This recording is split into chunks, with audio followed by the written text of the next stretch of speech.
출발한 지가 며칠 되지 않았는데 오늘 10일입니다. 사실은 북한에는 노동당 창당 기념일로 아마 기념하고 있을 겁니다. 노동당 10월 10일. 그런데 지금 오늘 제가 여러분에게 말씀드리고 싶은 것은 주제가 남북 단절 선언, 김정은의 속셈, 이렇게 주제를 달아봤습니다. 작년 말 전원회의에서, 공산노동당 전원회의에서 김정은이 남쪽을 적대국가로 규정하고 우리 민족이니 대당절이니 통일이니 이런 용어를 전면 사용하지 못하도록 하면서 아주 대한민국이란 명칭을 사용하고 우리는 제1의 적대국가로 남쪽을, 대한민국을 규정했기 때문에 그것을 앞으로 헌법을 통해서 영토 규정이라든지 두 국가 간의 적대관계가 엄연히 존재한다는 사실을 헌법에 명기하도록 준비하라, 이렇게 지시를 한 적이 있습니다. 그래서 많은 사람들은 이번 10월 7일, 8일 양일간에 걸쳐서 소위 북한 인민최고회의, 그러니까 우리로 말하면 국회죠, 만수대 의사당에서 진행했습니다. 그 회의에서 김정은이 지시한 대로 과연 헌법에 영토를 자기들의 주권이 미치는 지역으로만 제한하고 또 문제가 되고 있는 NLL 지역 같은 곳에 자기들이 경계를 그은 소위 자유경계선이라는 그런 자리를 자기들의 영토로 규정할 것인가, 대단히 아주 심각한 문제를 가지고 우리가 지켜봤던 겁니다. 그런데 우선 막상 김정은이 그 최고인민회의에 참석을 하지 않았어요. 김여정이도 참석하지 않았고, 물론 전에도 불참한 일이 있습니다. 그리고 나서 그들의 발표에 의하면, 평양중앙방송이 발표에 의하면 헌법 개정을 했다는 거예요. 그리고 그 자리에서 노광철이라는 과거 트럼프와 김정은 사이의 싱가포르 회담, 하노이 회담까지, 그리고 2018년 9.19 군사합의 때 서명한 노광철이라는 사람을 재임명을 했어요. 저희 트럼프 때 국방상, 인민무력부장 했던 사람이죠. 그리고는 헌법 개정을 했다는데 영토 규정이나 아까 적대국가 규정, 그것은 전혀 거론되지 않았습니다. 그러니까 아마 추후에 발표를 한지 그건 몰라도 일단은 헌법의 명문화를 최고인민회의가 의결하지 않았어요. 그러니까 여러 가지로 좀 궁금하죠. 근데 바로 전날 김정은은 군 간부들을 모아놓고 행한 연설에서 남쪽을, 대한민국을 공격할 의사가 없다, 이런 엉뚱한 소리를 해요. 그리고 사실은 DM지역, 그러니까 남북한이 지금 사실상 군사 분계선이죠. 남북한 약 4km 지역에 약 2km씩 DM지죠. 비무장지대. 그 DMZ 지역을 철옹성 같은 요새화, 다시 말하면 장벽을 치고 지뢰를 매물하고 철도, 일반 도로를, 남북 간에 연결된 도로를 완전히 차단해 버렸어요. 그걸 과거 인민무력부에 해당되는 국방참모부에서 공식 발표를 하고 우리한테는 연락을 안 하고 유엔사, 미국 측에 연락을 한 것 같습니다. 회개한 짓을 하고 있어요. 얼마 전에도 보도를 통해서 아시겠습니다만은 과거 우리가 육로로 금강산을 갔던 일종의 동해도로죠. 철도도 연결했죠, 동해. 거기에 레일을 다 벗겨버리고 도로의 포장을 다 뒤집어 엎어서 지뢰를 매몰해 버렸다는 거예요. 그러니까 남북한에 맥이 이어져 있다는 것 자체를 부정해버리고 완전히 요새화해버렸어요. 이게 김정은의 정권 종말론적 현상이에요. 매우 심각합니다. 그래서 저 사람의 의중을 들여다볼 필요가 있다, 그런 얘기예요. 과연 왜 그렇게 큰 소리 치면서 호통했던 영토 조항, 바꿔 말하면 무슨 얘기냐면, 우리는 헌법에 대한민국 영토는 한라산에서부터, 그러니까 제주도에서부터 북한의 저 두만강 녹둔도라고는 끝까지, 과거의 한반도 전체가 대한민국 땅입니다. 북한도 그 영토 조항을 가지고 있어요. 근데 완전히 이제는 자기들의 주권이 미치는 지역만 영토로 규정하겠다. 마치 그러면서 70년대 동서독간에 행했던 양독관계 정의를 내렸던 소위 브란트 선언의 동방정책이라고는 그런 선언과 유사한 성격을 띤 남북관계를 규정한 것처럼 얘기를 했어요. 존경하는 애청자 여러분, 저는 이 한반도가 매우 심각하다고 봅니다. 제가 10살 때 한국전쟁을 겪었습니다. 6.25 전쟁, 50년 6월 25일 전쟁. 그때도 우리가 여러 가지를 추론해 보면, 우선 국회의사당이 소위 공산 세력으로 좌지우지하고 있을 때요. 우리가 흔히 남로당 프락시 사건이라는 거예요. 김약수, 노일환 등 12명의 국회의원이 공산당 위장을 하고 잠익해서 계속 평화를 노래 불러요. 그리고 평양방송을 통해서 연일 남북 간에는 통일정부가 들어와야 되고 합작할 용의가 있고, 우리 국민이 존경하던 조만식 선생을 내려보낼 테니까 여기에서 소위 공산당으로 활동하다가 체포당했는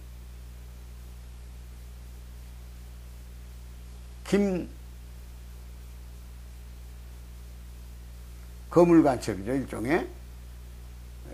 제가 지금 기억을 잠깐 못했습니다만 또 말씀드리겠습니다. 돌려보내라, 이렇게 유화정책을 썼다 그런 얘기예요. 그리고는 25일 새벽 4시에 남침을 공개적으로 선언하고 탱크 240대를 앞세워서 밀고 내려온 거예요. 대한민국은 얼마나 평화의 잠을 자고 있었습니까?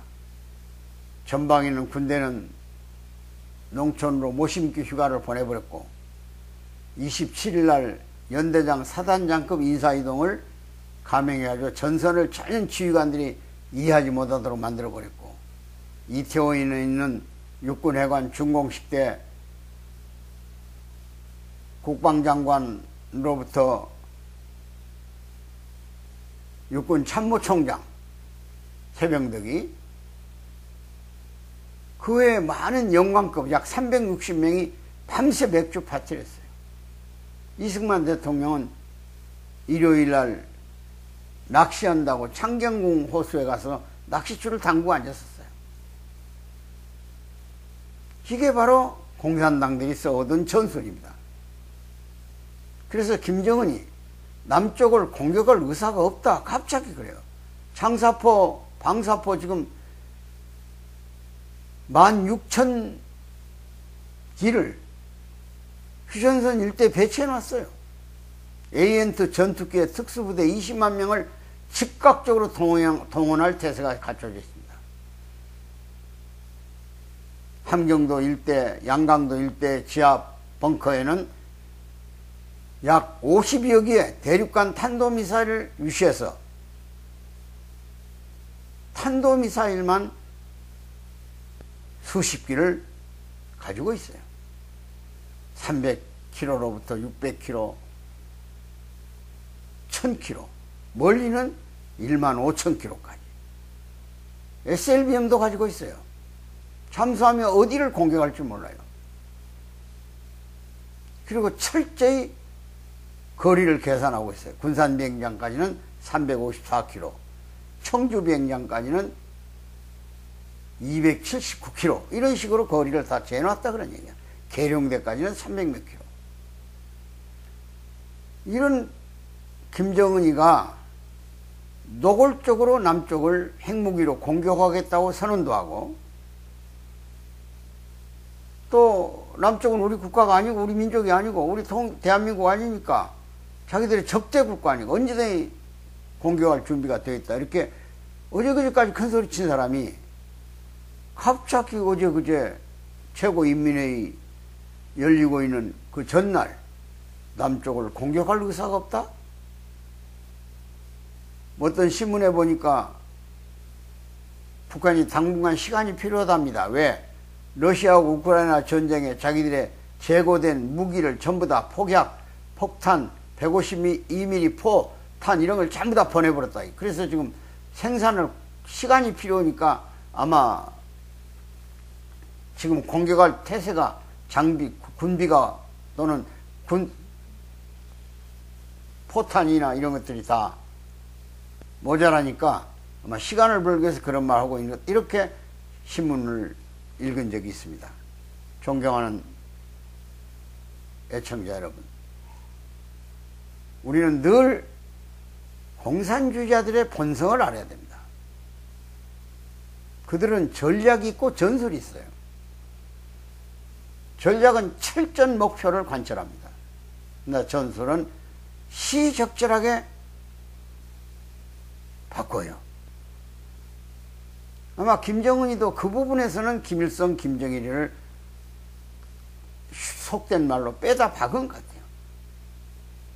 아주 전술을 사용하는데 구사력이 대단해요.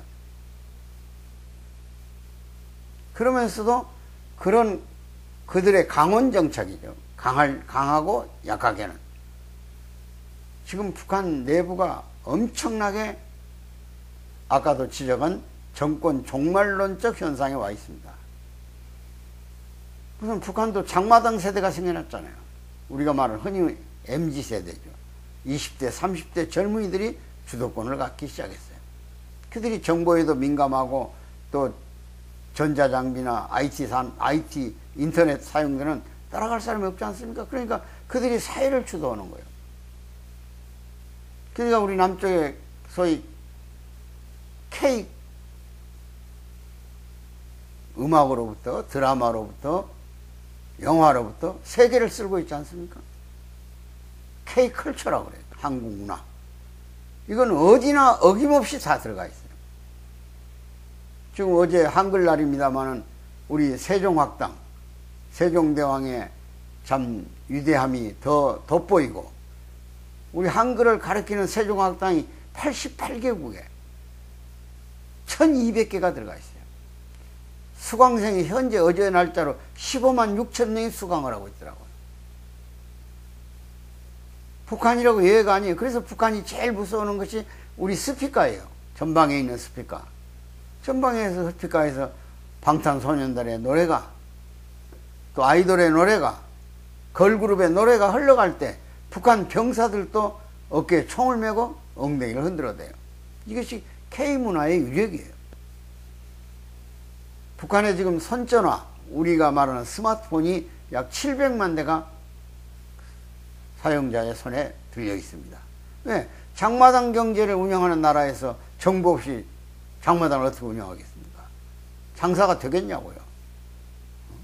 무슨 물건이 구매력이 생겼고 가치가 높고 이윤이 생기고 다 정보에 이루어지지 않습니까? 또 구매하기 위해서, 소비자를 유인하기 위해서 정보는 필요한 거예요. 이런 차원에서 본다면 지금 김정은이의 착잡한 정치 노선이, 더군다나 지난번 태풍에 압록강변 유화도 일대에 막 집이 수백만 채 날아가, 수십만 채 날아가 버리고 사람이 4천여 명 죽었다는 거 아니야. 그걸 지금 손으로 돌멩이를 드러나리고 땅을 파며, 곡괭이로 땅을 팔면서 100일 전투를 지시해 놨어요. 그 홍수 피해민들의 주택을 100일 안에 완공해라 그런 얘기예요. 죽을 각오를 하고 말리마 운동을 하고 있습니다. 또 일부 지역에서는 쌀 가격을 국가 가격으로 묶어놓고 감시를 하니까 이윤이 없는데 누가 장사꾼이 와서 그 물건을 밀수를 하든 어찌든 갖다 팔겠습니까? 안 팔아요. 그러니까 돈을 가지고 쌀을 못 사니까 굶어 죽는 사람이 나오는 거예요.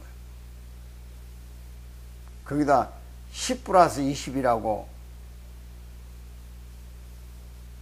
전국에 20개 도시를 10년 동안에 평양과 맞먹는 도시를 만들겠다고는 소위 건설운동을 전개하고 있어요. 기가 막힌 얘기죠. 젊은 세대들 김정은이 말 안 듣습니다. 그러니까 스스로 김일성의 신화적인 전설 같은 얘기, 항일 발산 얘기죠. 김정일이의 백수한 전기 타고 났다고는 신화적인 백수한 줄기 얘기죠. 다 부정해버렸어요. 그런 거 없다고. 그러니까 할아버지, 아버지를 부정하면서까지도 지혜 유민이천의 실천 이론, 인민대중 제일주의를 적극적으로 압록강의 모닥보트를 타고 다니면서 수재민과 같이 고통을 감내하는 것처럼 위장을 하고 있는 거예요.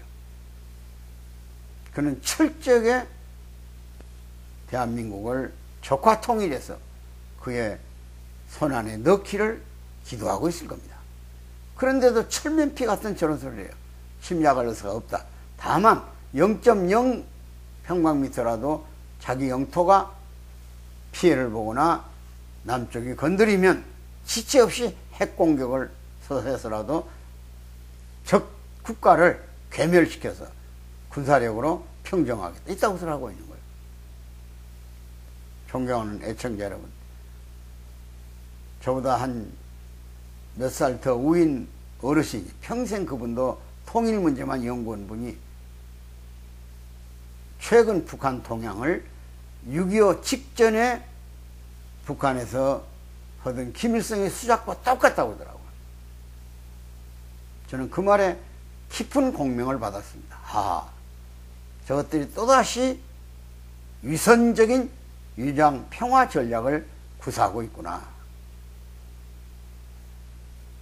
김삼영이죠. 아까 제가 조만식 선생과 교환하자고 제안했던 뭐 개성역 어디서 박 바꾸자고까지 소리 질렀던 김일성의 전략이 바로 김삼영이하고 조만식을 교환하자는 거예요.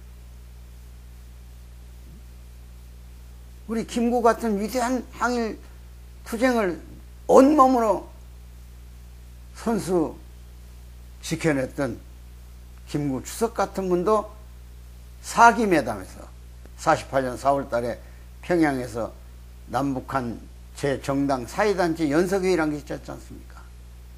거기서 김일성이가 내 김씨끼리 국론을 해결하자고 해가지고 만난 것이 사기매담이에요. 북쪽에서 김일성, 김두봉, 남쪽에서 김구 선생, 김규식 선생.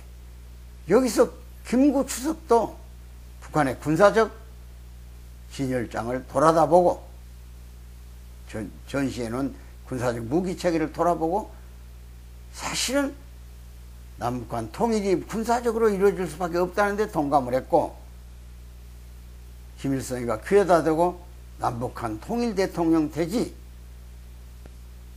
적극적으로 50선거를 반대하라는 이승만의 독주를 견제하라는 지시에서 해방정국이 그런 어려움을 당했던 거예요.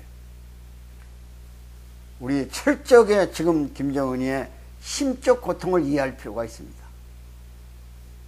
어느 것도 성과가 난 게 없어요. 거기다 지금 고무되어 있어요. 러시아가 배후에 있다는 것 때문에. 중국은 철저히 또 견제를 해요.